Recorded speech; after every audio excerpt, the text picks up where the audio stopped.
नमस्कार. मी डॉक्टर दीपक कोरगावकर एक होमिओपॅथिक तज्ज्ञ म्हणून कार्यरत आहे. माझं क्लिनिक व्हिजन होमिओपॅथी.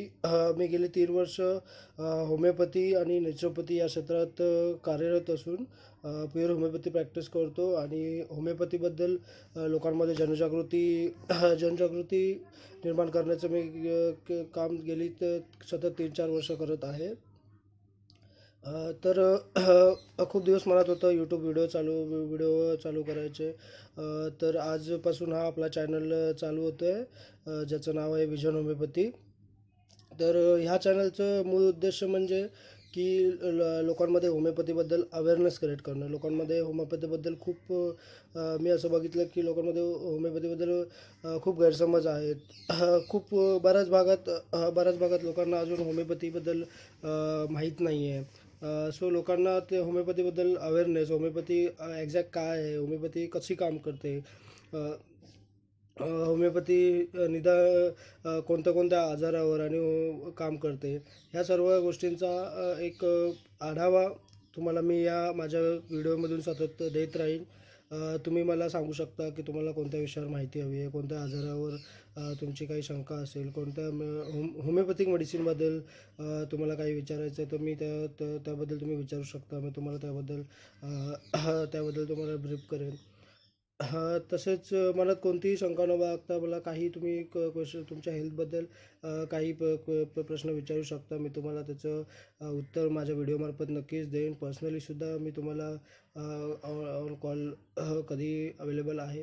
तुम्ही मला कॉन्टॅक्ट करू शकता. तर आजचा आपला पहिला व्हिडिओ. तर आज आज आपला विषय आहे म्हणजे सध्या सर्वात म्हणजे जो विषय आपण सगळ्या आपल्या आसपास जो आपण बघतोय, तो म्हणजे करोना व्हायरस. तर याबद्दल मला एक व्हिडिओ बनवावासा वाटला, कारण सगळीकडे लोकं घाबरलेली आहेत. सगळीकडे एकदम भीतीचं वातावरण आहे. तर मी तुम्हाला आज सांगू इच्छितो की याआधी आपल्या जगात अशा प्रकारचे अनेक व्हायरस आले. अगदीच मागच्या वर्षी निपा, त्याआधी एबोला व्हायरस, असे खूप आपण फेस केले. तर आपण आता हा जो व्हायरस आला आहे करोना, त्याला का घाबरतोय? तर त्याचं कारण म्हणजे की तेव्हा एवढा सोशल मीडिया एवढा ॲक्टिव्ह नव्हता. आता सोशल मीडियावर खूप मेसेजेस, इंटरनेटवर मेसेजिंग यावरनं लोकांमध्ये ह्या गोष्टी खूप पसरत चालल्या आहेत आणि लोकांमध्ये गैरसमज याचं वादळ पसरवलं जातं आहे. त्यामुळे लोकांना आणि त्याचं नीट नॉलेज नसल्यामुळे लोकं अधिक घाबरत आहेत. तर आपल्याला तर माहिती आहे, मूळतः हा चीनमध्ये आजार आपल्याला सुरुवातीला दिसण्यास आला. ह्याचा संसर्ग हा प्राण्यामार्फत मानवी शरीराला होतो आणि त्याचे कॉमन सिम्प्टम म्हणजे आपल्या नॉर्मल जे आपण व्हायरल फीवर जसा असतो, सर्दी, ताप, कफ, अगदीच त्यात सिव्हिरिटी झालं तर दम,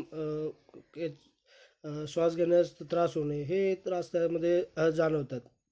म्हणून आपल्याला नॉर्मल ताप किंवा सर्दी झाल्यास घाबरायचे कारण नाही. पण एवढं नक्की की आता सगळीकडे वातावरण थोडं इन्फेक्शियस असल्यामुळे आपण नक्कीच लगेच आपल्या डॉक्टरांचा सल्ला घ्यावा आणि त्यानुसार औषधोपचार करावेत. भारतात अजूनही फक्त नुकतेच आपल्याला म्हणजे आजार सदृश्य पेशंट हे मिळालेले आहेत. अजून कोणीही पूर्णपणे डायग्नोज झालेला नाही आहे करोनाने. तर लोकांमध्ये जे गैरसमजूत किंवा भीती पसरली जाते, ते लोकांनी त्याबद्दल काही भीती बाळगू नये, एवढं मी सांगतो. तसेच आपण कोणताही प्रकारचा हे व्हायरल फीवर असू दे, व्हायरल इन्फेक्शन असू दे, त्यासाठी जी नेहमी आपण काळजी घेतली जाते, तीच काळजी इथे घ्यायची आपल्याला. ती म्हणजे गरम पाणी प्यायचं आहे, कफ शिंकताना नाकासमोर रुमाल धरायचा आहे. तुम्ही मास्क हे कायम म्हणजे इन्फेक्शन होऊ नये यासाठी मास्क तर तुम्ही तुमच्या प्रोटेक्शनसाठी वापरू शकता, पण मास्क ते व्यवस्थित असावं. कोणताही मास्क असू दे, पण ते तुमचं नाक आणि तोंड हा भाग जो असतो तो पूर्णपणे कव्हर झाला पाहिजे. अशा प्रकारचं ते मास्क असावं. ओके. आणि दुसरी गोष्ट म्हणजे सॅनिटायझर. तर एक आहे सॅनिटायझर वगैरे असं स्पेसिफिक पाहिजेच असं नाही, की तुम्ही हात स्वच्छ धुतले पाहिजेत. निदान अर्धा तासाने बाहेर असताना हात धुतले पाहिजेत किंवा बाहेर सार्वजनिक ठिकाणी वावरताना कुठेही स्पर्श नाही करायचा आहे तुम्हाला. जसं की चालत असताना, मेट्रो आहे, तुमच्या ट्रेन आहे, तुम्ही ब्रिजवर चढताना स्टेअर्सला स्पर्श नाही करायचं, स्टेअर्सच्या साईड वॉलला स्पर्श नाही करायचा आहे. तसेच वाटेत येता जाता थुंकण्याची जी सवय आहे ती बंद करावी. म्हणजे ही सवय कधीच असू नये. ही फक्त कोणता व्हायरस आला म्हणून आपण हे हे प्रतिबंध करावं असं नाही. या सवयी आपण कायमच्या चांगल्या सवयी लावून घ्याव्यात, ज्या की आपल्यासाठी चांगल्या आहेत. त्याच्यामुळे यापुढे पण कोणताही व्हायरस आपल्यावर अतिक्रमण करणार नाही. सो त्याची काळजी घ्यावी. आणि एक आता सोशल मीडियावर एक होमिओपॅथीबद्दल खूप एक व्हिडिओ किंवा मेसेज फिरतो आहे, तो म्हणजे आर्सेनिक अल्बम 30 या नावाचं जे मेडिसिन होमिओपॅथीमध्ये आहे. तर ते कोरोना व्हायरससाठी इफेक्टिव्ह आहे असं. तर खूप जण मला विचारतात, मला विचारायला लागले की असं खरोखर आहे का, हे औषध तुमच्याकडे आहे का डॉक्टर. म्हणून त्याबद्दल पण एक इथे खुलासा करतो की होमिओपॅथी ही जी सिस्टीम आहे ती होमिओपॅथी काय करते, तर ती त्याची सिम्पटम सिमिलॅरिटीवर मेडिसिन आम्ही निवडली जाते. तर त्यामध्ये होमिओपॅथी म्हणजे त्याचे लक्षण सापेक्ष मेडिसिन ही कायम चॉईस केली जाते. त्यामुळे अशी ती कोणत्या आजारावर किंवा स्पेसिफिक आजारावर अशी नसते. त्यामुळे आर्सेनिक अल्बम ही फक्त कोरोनासाठीच मेडिसिन आहे अशी नाही, व्हायरल फीवरमध्ये पण देता येते, कोणत्याही प्रकारचे. पण आर्सेनिक अल्बम ही प्रत्येक कोरोनाच्याने सफर होणाऱ्या प्रत्येक माणसाला उपयोगी पडेलच असं नाही. त्या माणसाचे सिम्पटम्स बघून त्याचा स्टडी करून त्यानुसार होमिओपॅथिक मेडिसिन दिली जाईल. सो तुम्हाला कधी म्हणजे कोरोनाच असं नाही, बाकी कोणत्याही प्रकारचं फीवर किंवा व्हायरल फीवर, फ्लूमध्ये तुम्ही होमिओपॅथी मेडिसिन ही स्वतः कोणत्याही डॉक्टरच्या सल्ल्याशिवाय कधीच घेत जाऊ नका. माझा हाच सल्ला राहील की तुमच्या होमिओपॅथ कन्सल्टंटशी सल्ल्यानेच कोणतेही मेडिसिन घ्या. आणि आजवर कुठचाही, आता कोरोना जेव्हापासून डिटेक्ट होतो तेव्हापर्यंत कुठचाही असा प्रयोगांती सिद्धांत निष्पन्न झालं नाही की आर्सेनिक ही त्यावर फायनल मेडिसिन आहे असं. म्हणजे प्रत्येक ठिकाणी असं जेव्हा एखादा डिसीज एपिडेमिक होतो त्यावेळी जीनस एपिडेमिक म्हणून एक मेडिसिन शोधली जाते.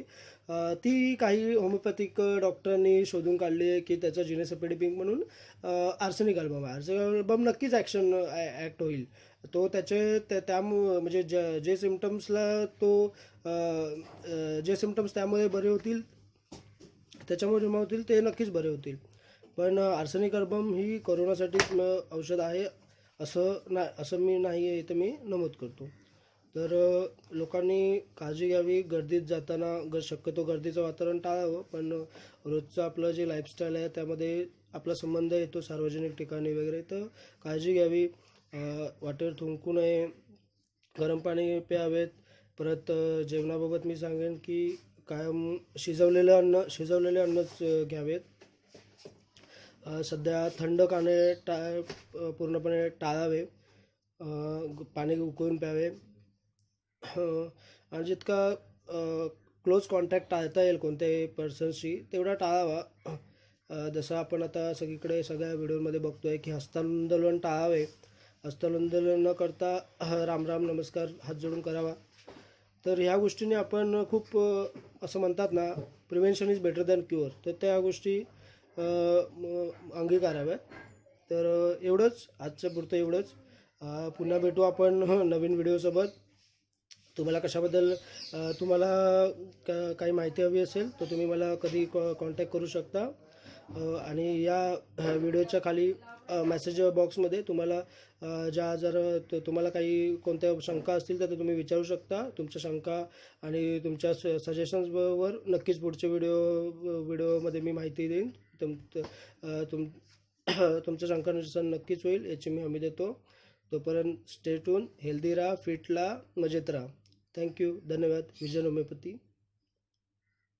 धन्यवाद.